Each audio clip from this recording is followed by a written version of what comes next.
Change has come to America. Believe it. Help is on the way. Knock, knock. Who's there? Ukrainian forces climb rooftops to target Russian tanks parked next to churches. The fight has been bloody and deadly. And now Russia says thousands of the city's defenders have surrendered. Yesterday, Ukraine's 36th Marine Brigade recorded this video that sounds like a goodbye. The reality is that the city is under blockade and encircled, and we did not have any supplies of ammunition or food. We were holding these positions till the end. We did not leave our positions. We remain faithful, and will always be faithful. Glory to Ukraine. Glory to the heroes. Mariupol would be the largest city that Russia has captured. It would also help Russia link what it controls in the Donbass with territory as far west as Kherson. Mariupol is, the heart of this war today. It's beating. And if it stops beating, we will be in a weaker position.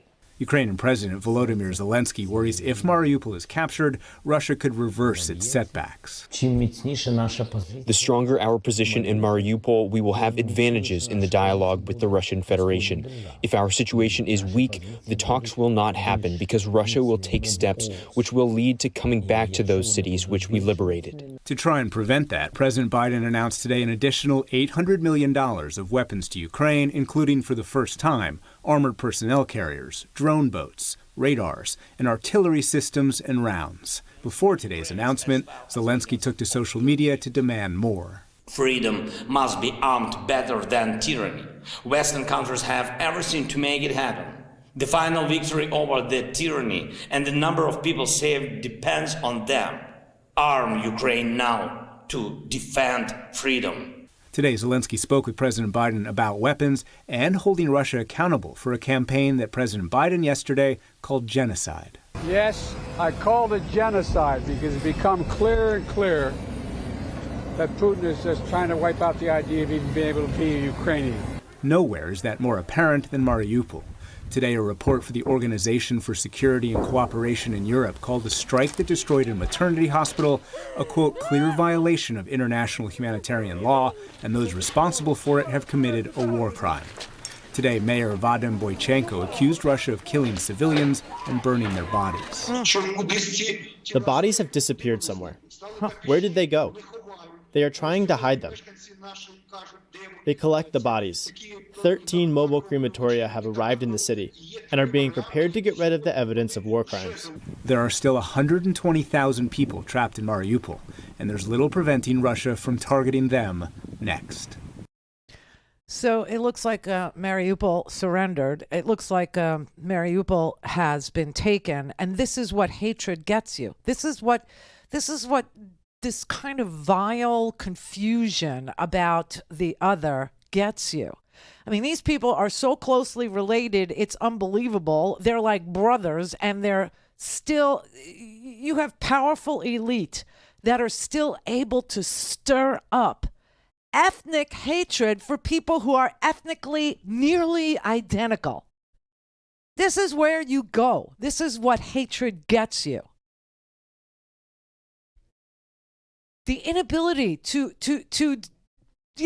trust that law enforcement knows that a 12-year-old Tamir Rice with a toy gun isn't a threat. Well, too bad. He ends up dead. Or a naked guy, Daniel Prude, who was having a mental illness, some sort of break with reality, who's naked. He's totally stark raving nude in the middle of the winter in Rochester, New York, where it's freaking freezing, ends up dead because he's a threat too. What? George Floyd, was he a threat? Eric Garner was selling loose cigarettes on the street. Was he a threat? Well, he was black. I guess he was. Philando Castile, who was a licensed gun owner who had his gun secured in the car, told the cops, it's in the glove box. Go ahead, take it. I don't want anything to do with the gun. I mean, nothing at all. Ends up dead. A bullet to his freaking head, shot in front of his girlfriend and a 4-year-old baby in the back seat of the car. I mean, if you think that law enforcement is so unprofessional and poorly trained that they can't tell the difference between an unarmed guy and an armed guy, then we got real problems with the citizenry. not with the police. Oh my God. This is what it looks like when hatred ramps up to the point where, I swear to God, where people disappear, where people they're incinerating bodies in a city that is so closely related to the other city. I mean, it's bizarre. But this is where we're going. This is where we're heading. This escalation of anger, hostility, resentment, fear, loathing, all of it. We're being invaded. There's hordes at the border and these stunts, these political, like morons that lead us. Oh my God, we are headed for a disaster here.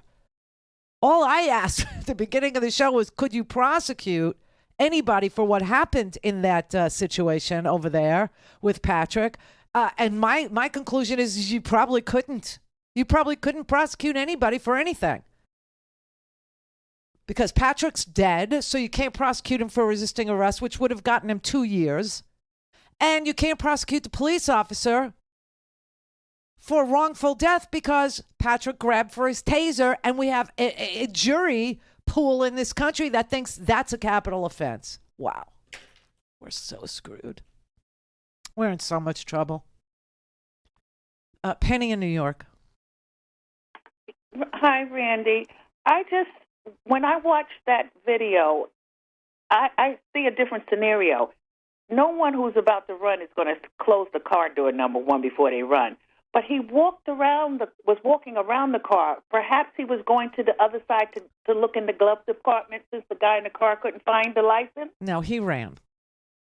He ran after the cop grabbed him. No, he ran. He ran away. I mean, listen, this was resisting arrest. There's no question. But the penalty for that is not death. Arrest. But initially, when he closed that car door, he was walking, and the cop grabbed him. He said, the cop said, no. No. But initially, what I'm saying is when he closed the car door, he looked like he was getting ready to walk around the car to the other side. We'll never know because he's dead. Go into the car to find the license since the guy in the car couldn't find it. That's just the way I saw it. Right, and it doesn't matter because he's dead. Because the whole thing escalated. And that is the whole point. We keep doing the same thing over and over and over. And you have people in this audience and people all over this country that think that if you close the door too hard, or if you have a license to own a gun but you're black, you're guilty of something. Or if you're 12 and you have a toy, you're guilty of something. If you're naked and having a mental break, you're guilty of something. Something so bad that you need to be dead. You need to be killed by an unprofessional, militarized law enforcement agency who couldn't even catch a mass murderer yesterday, okay? That's how unprofessional they are. Yesterday, that guy who did, shoot people in the subway, just was shooting people in the subway. He called the cops and said, come get me. I'm at a McDonald's on the Lower East Side. Now, first of all, that's a crime. Lower East Side. You know what you got down there? You got like the best Sicilian pies in the history of the universe. You got bagels down there. You got pastrami that is just like, mwah. And he's at a McDonald's again. Mental. But he called the cops on himself. The police couldn't even find him.